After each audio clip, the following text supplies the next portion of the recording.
damay téye micro rek. mi ngi fa mi ngi fa.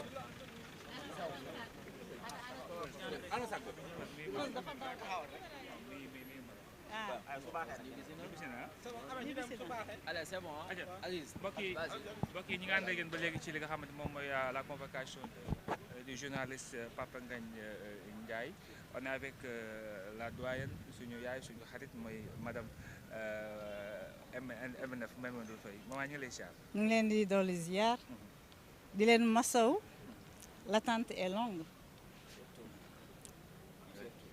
Posez vos questions. Vous êtes là.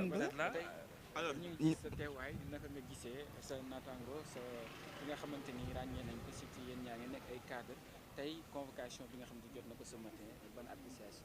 Alors dama fi ñëw pour témoigner toute ma solidarité à mon confrère Papa Ngagne Ndiaye à la TFM dama jàpp ne rek war nañu trouver d'autres voies et moyens que à chaque fois ñuy convoquer ay journalistes di leen mettre aux arrêts di salfañe li nga xam ne moom mooy la liberté de presse et le ranking bi nga xam ne moom la Sénégal di am de plus en plus saa yu ñu publier la liste de Reporters sans frontières dañuy teg tuuma Sénégal ci ay exactions ci ay oppressions concernant la liberté de presse et j'invite suñu confrères yëpp nañu mobiliser wu soutenir ñi nga xam ne suñu confrère bi di Papa Ngagne Ndiaye. alors est-ce que ci contexte bi nga xam ni dañuy convoquer des journalistes des opposants ak gis nañ ci le doyen Doudou Wade mi nga xam ne moom ñëwul ci convocation bi ndax mën nañoo wax un recul démocratique.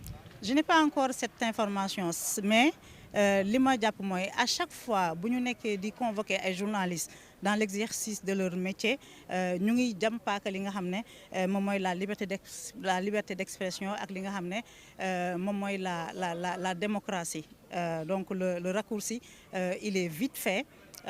Papa Ngagne Ndiaye j'espère qu'ils vont le libérer et qu'il va retourner chez lui auprès de sa famille. À chaque fois aussi dañuy gis ni journaliste suñ ko daal di convoqué attente bi day yàgg aujourd'hui Pape Ngagne Ndiaye ñu ngi koy convoqué à 10 heures ba léegi sànq Babacar Ba du forum du justiciable nous souffle que ni il attend la décision du procureur njàngat boobu lan lañ ci mën a jàpp. ah loolu mënuma si jàngat dara loolu c'est des questions de procédure li ñu mën a ñaan rek mooy ñu bàyyi ko mu wéyal liggéeyam dem fekki njabootam. Et il faut que la presse ñu gën a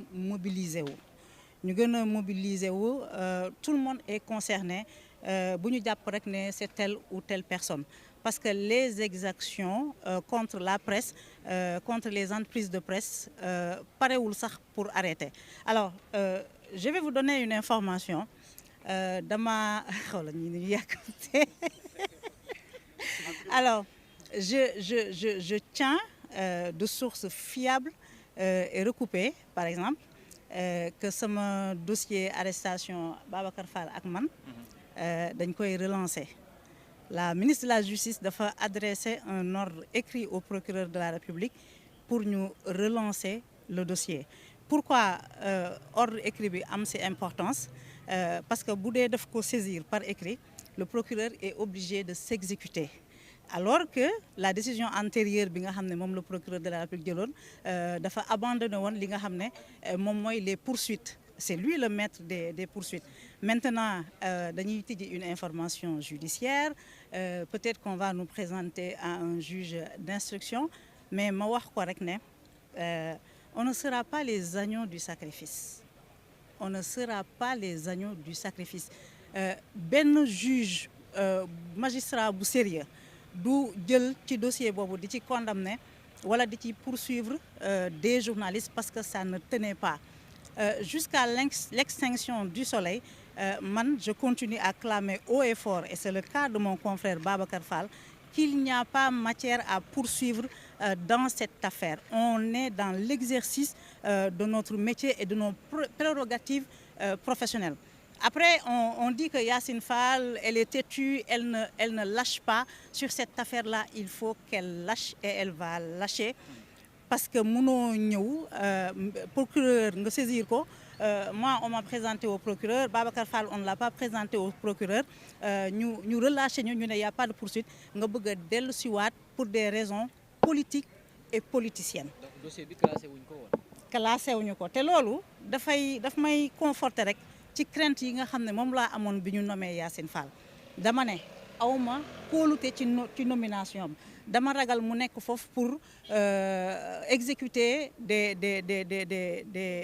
des ordres politiques loolu laa waxoon boobu ba tey bi mu ñëwee doxalinam loolu lay wane justice du comme dans un restaurant on commande à la carte les modes d'arrestation, les modes de punition, les modes de détention, les modes d'exaction physique, psychologique, émotionnelle. Justice du doxee noonu et j'espère que la justice dinañu doxal li nga xam ne moom mooy yoon bu ñu doxalee li nga xam ne moom mooy yoon ce dossier-là on ne peut pas le relancer.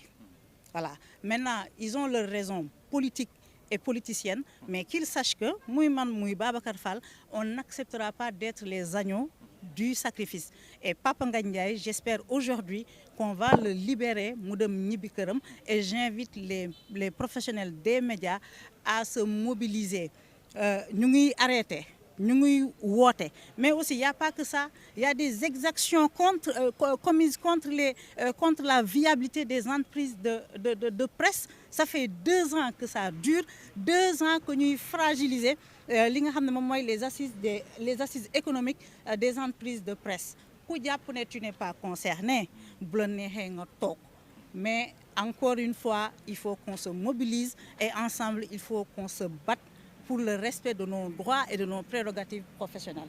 Merci. Madame, doyen de France. benn question.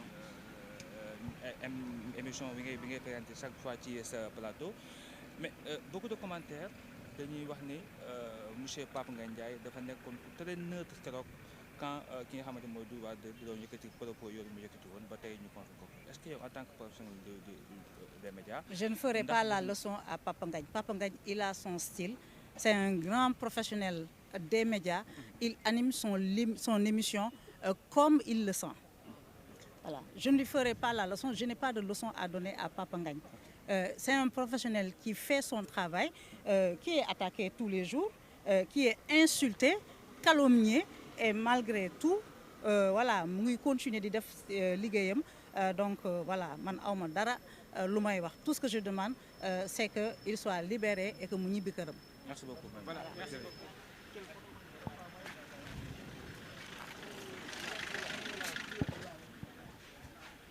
Super.